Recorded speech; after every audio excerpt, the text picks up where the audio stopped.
Olá, gente! E aí, tudo bem com vocês? Sejam todos muito bem-vindos ao canal A Casa de Repouso Modelo. Eu me chamo Roberta, criei esse canal para a gente falar mais sobre esse mundo das instituições de longa permanência, trazer mais conhecimento e mais informação sobre esse mundo que ainda é tão pouco falado, quase ninguém fala sobre esse assunto, ainda tem muito preconceito envolvido aí com as instituições.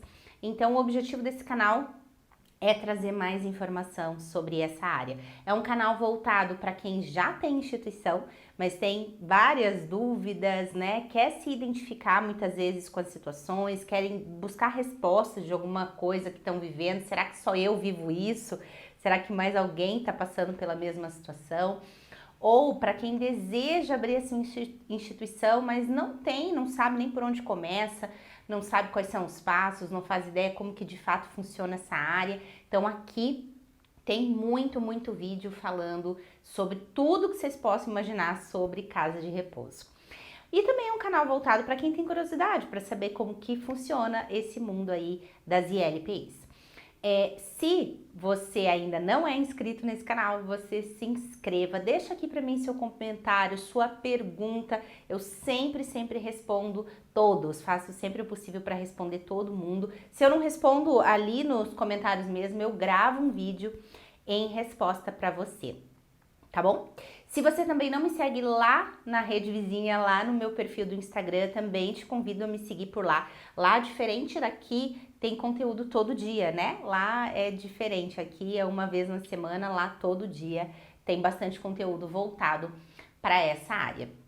Bom, vamos continuar a nossa sequência de vídeos aí, onde eu tô falando um pouquinho das minhas vivências e experiências ao longo aí já desses 13 anos, esse ano completa 13 anos que eu vivo esse mundo das instituições. 11 anos sendo dona das casas, né, de duas instituições, e somando tudo aí desde o comecinho até hoje já são 13 anos que eu atuo nessa área. No vídeo de hoje, então, eu vou contar para vocês uma história de uma idosa que eu recebi que não tinha família.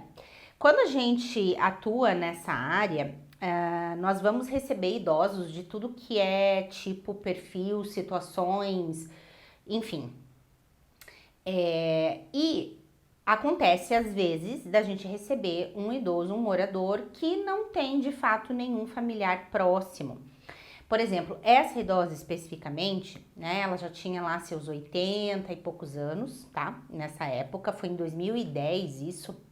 Eu tinha recém entrado ali como sócia da minha primeira instituição, né? E ela veio sozinha, com um táxi, ela começou a procurar por instituições, ela tinha uma moça que acompanhava ela, tipo uma acompanhante, mas não era bem uma cuidadora, né? Era uma pessoa que ela pagava para ir com ela aos lugares, assim. E ela estava passando, visitando várias casas, visitou a minha. Ela gostou, né, e decidiu ficar. Então, assim, nesse primeiro momento, né, uma idosa lúcida, não dependia de absolutamente ninguém ou nada para se locomover, era independente, mexia com as suas finanças, ia ao mercado, ia ao banco, enfim, totalmente independente, tá? E nesse primeiro momento também, soube ali, né, que ela nunca casou, que ela tinha um único irmão que já havia falecido, que ela tinha uma medida protetiva contra os dois sobrinhos dela, filhos desse irmão, né, ela tinha vivido umas situações com esses sobrinhos e tal, e existia a medida protetiva contra esses sobrinhos. Então, era até de outra cidade, não era aqui de Curitiba, né? Então, assim, eles nem sabiam dela já há muitos anos, tá? E então, ela nunca teve filho, né? Nunca casou, nunca teve filho, não tinha mais ninguém assim de próximo. Primos também já não existiam mais. Enfim, sozinha. Tá. Ela então preenche o contrato, assina o seu contrato e naquela parte que tem ali de responsável, né? Responsável pelo idoso, ficou em branco. Eu, óbvio, não consegui vislumbrar ali pra frente o que poderia vir, né? Nessa situação e recebi essa idosa. Muito bem, anos se passaram, né? Ela ficou comigo aí um total de quase 9 anos, 8 anos e pouquinho, tá? Então muitos anos se passaram. Sempre uma idosa difícil no manejo, nas situações, né? Por ela ser muito independente, ela ficava num quarto sozinha, numa suíte. Então ela tinha muita independência dela, né? E nós respeitávamos isso, claro. Mas com o tempo ela foi ficando cada vez mais difícil de lidar, né? Assim, sabe, de conseguir manejar ela ali no dia a dia. Tá, até aí, gente, tá tudo bem, porque a gente vai ter idosos assim mesmo e a gente faz parte, a gente vai ter que saber levar, né? Só que com o passar do tempo, ela começou a ficar mais confusa, né?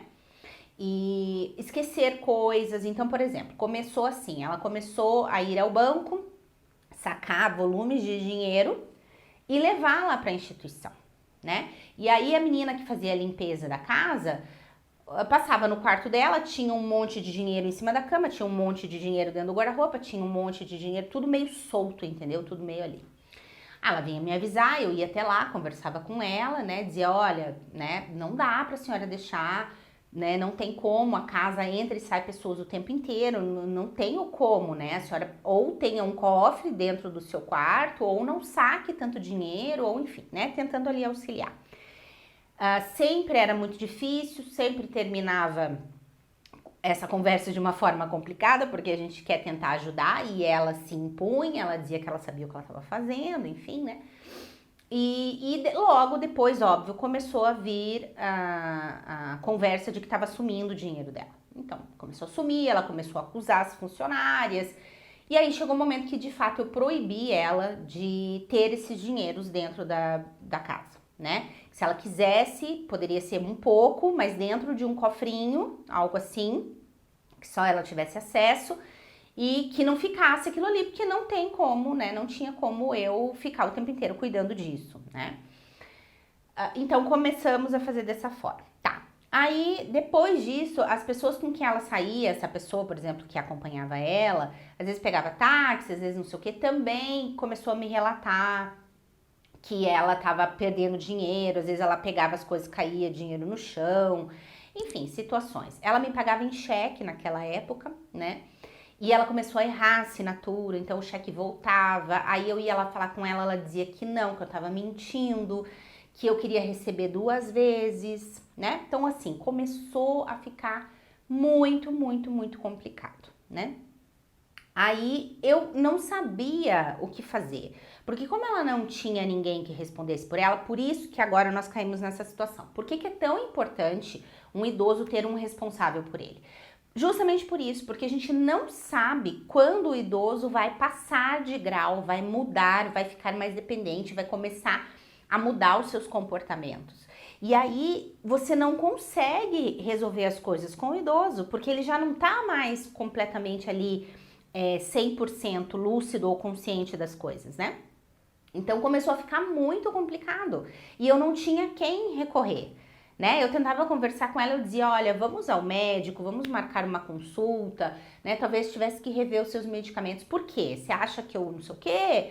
Você quer, né, me medicar? Você acha que eu tô louca? Aí começa essas conversas todas aí, né? Então tudo que eu tentava conversar com ela, argumentar com ela, virava em discussão, né? Era assim, sempre ela rebatendo.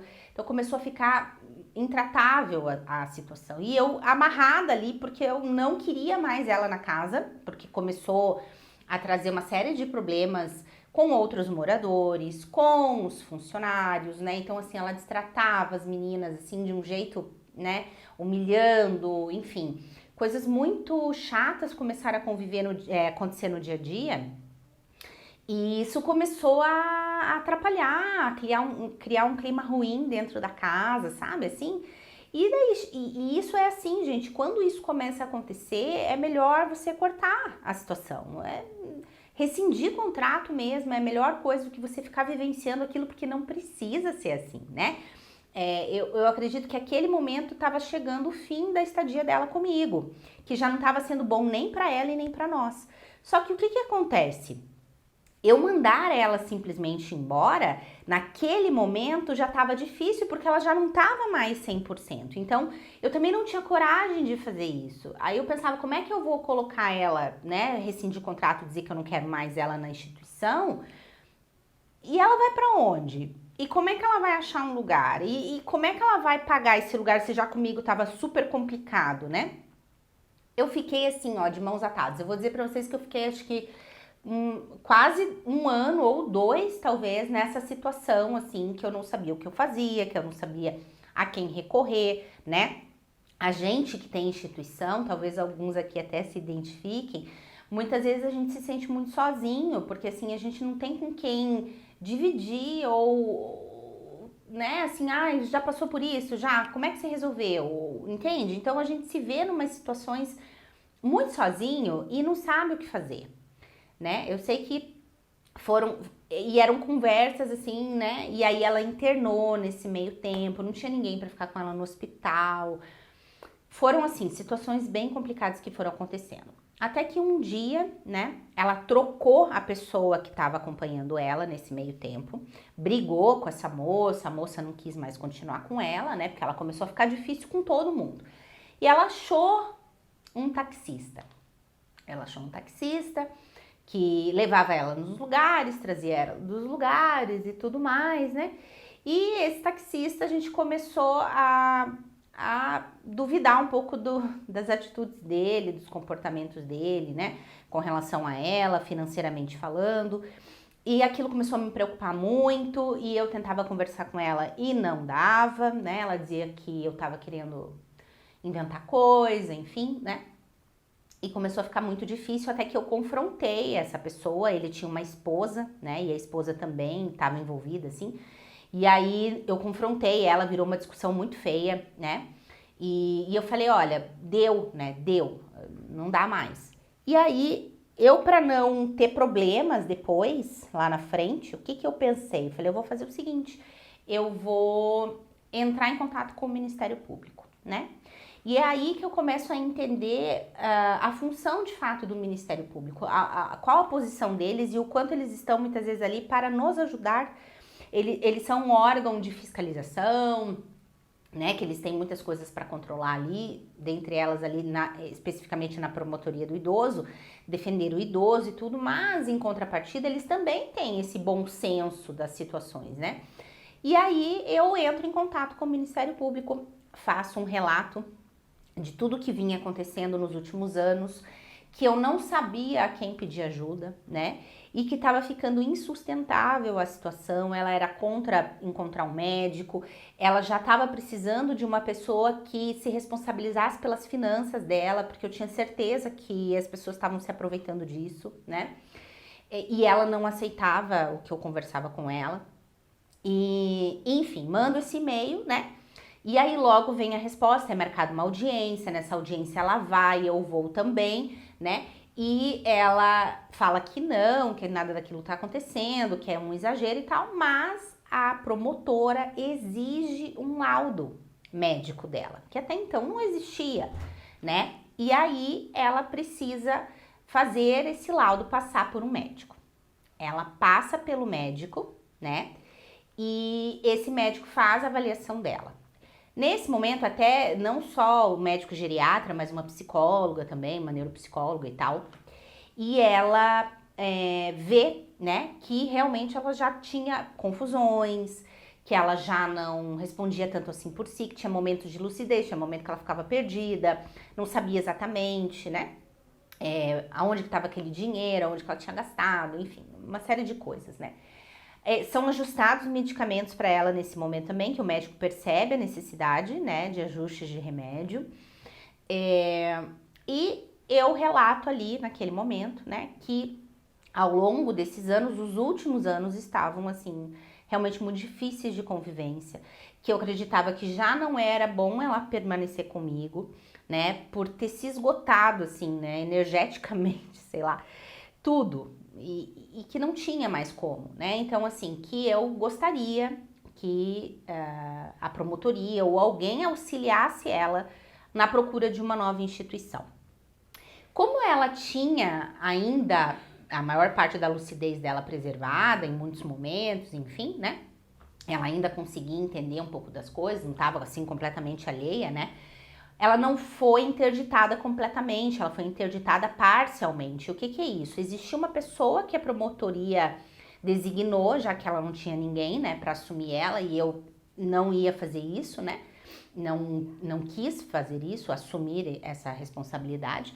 Foi designada uma pessoa, tá, para ela ser essa curatela intermediária, né, essa interdição intermediária. Então essa pessoa era um advogado que a promotora designou para resolver as partes financeiras dela, né? Então ficaria responsável por isso. Então ela já não sacava mais aquela infinidade de dinheiro, ela não saía com a bolsa cheia de dinheiro, cheia de cheque, perdendo por aí e tudo mais, dando dinheiro para as pessoas, né? Então isso foi resolvido. E num segundo momento, né, eles auxiliaram ela nessa busca por essa outra instituição. Então, depois de tudo isso, óbvio que não foi assim tão rápido, né? Teve a primeira audiência, passamos pelos médicos, eu acompanhava ela, né? Nessas consultas, e aí depois retornamos lá com o resultado, e aí conversamos de novo. Isso levou aí alguns bons meses, não é? Foi uma coisa tão rápida assim. Mas que no fim foi isso que aconteceu, né? Então, ela foi para uma outra instituição, e lá ficou por um tempo, enfim, depois logo, ela já tinha 91 anos quando ela saiu da minha casa, e ela veio a falecer 1 ano ou 2 anos depois que eu soube, quando ela saiu da minha instituição.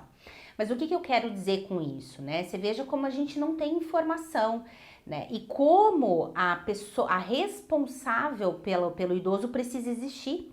Precisa ter alguém responsável, gente, alguém que se responsabilize por ela num momento assim que aconteça algo. Então precisa ter alguma pessoa, algum parente, alguém. E uma vez eu acho que eu até fiz um vídeo, algo parecido com isso, e a pessoa falou: tá, mas eu sou totalmente sozinha também, eu faço o quê? Às vezes você tem uma pessoa de extrema confiança tua, uma amiga, um amigo, um colega, sabe? Uma pessoa próxima sua, não necessariamente parente, mas que você sabe que pode contar e que você confia. E aí pode ser essa pessoa. O importante é que exista alguém, porque o idoso, ele, por exemplo, poderia não ter acontecido nada disso com ela. Poderia ter tido um AVC, né? Internado, e quando ela voltasse sem falar, voltasse cadeirante, voltasse... E aí, gente, como é que a coisa acontece? Ela não ia mais conseguir ir ao banco sacar dinheiro, ela não ia mais conseguir responder por si, a dor de cabeça que isso ia dar. Então, por isso que é importante, tem que ter alguém responsável pelo idoso. E se, por acaso, você estiver vivendo algo parecido com isso, né? Saiba que a promotoria do idoso está ali para nos ajudar. Então, entre em contato com a promotoria, tá?